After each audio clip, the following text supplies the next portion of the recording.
Hi everyone.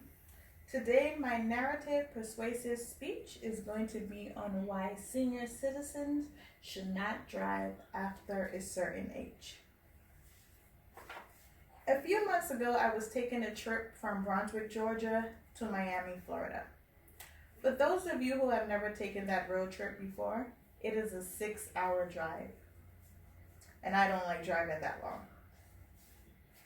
The drive itself was not as bad, but of course there were just a couple of bumps in the road, construction sites, stuff like that to pass through.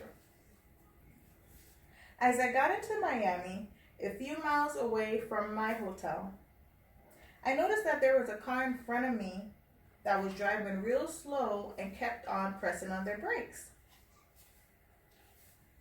I tried to get around them, but the other cars was preventing me.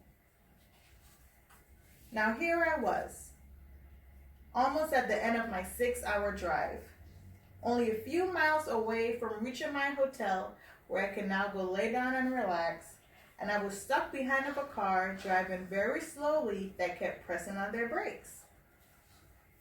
I said to myself that this person that is driving this vehicle in front of me must be an elderly person. As I was finally able to now drive around them, as I passed the car, I took a look inside, and I was correct. The person was at least in their mid-70s. And as I passed the vehicle, I laughed to myself. This is why senior citizens should not be allowed to drive after a certain age. When it comes to being in little old towns, I believe that it is much easier for a senior citizen to drive. But honestly, when it comes to big cities, big places like New York, California, Atlanta, Miami, and let's not forget Orlando with all the constructions on the road, I think that it gets a little difficult for senior citizens to be able to drive. I believe with less to none senior citizens driving after a certain age, the roads can become more safer. Their ability to operate a motor vehicle is not as much of a factor, and we can develop better options for them as well. First, I would like to talk about how the streets would be safer.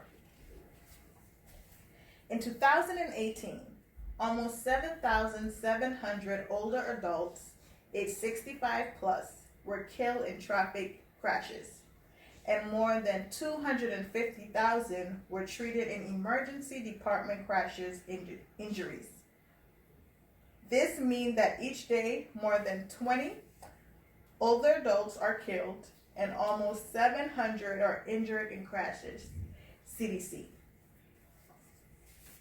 Elderly drivers can have a significant impact on road safety. A decline in many of the abilities considered necessary to drive and operate a motor vehicle would not be so much a factor if they are not driving on the road. In 2009, more than 58% of car crashes involving drivers over age 65 were older drivers themselves. 50% of middle-aged population and 80% of people in their 70s suffered from arthritis, crippling inflammation of the joints, which makes turning, flexing, and twisting anything very painful. This was from AAA. In the USA, starting at age 70, drivers must renew in person, bring doctor certification that they're medically fit to drive. The fact that they have to visit a doctor in person to get their certification to say that they're legally fit to drive, and the fact that they have to renew it in person and can't do it online is a great other reason why senior citizens shouldn't be allowed to drive. We just spoke about operating a vehicle may be hard for a senior with arthritis and everything. And now I'll explain the better options we can have for them. In the age of Uber and Lyft, We have a system made just to help senior citizens get around. It will make the road safer and develop more jobs in society.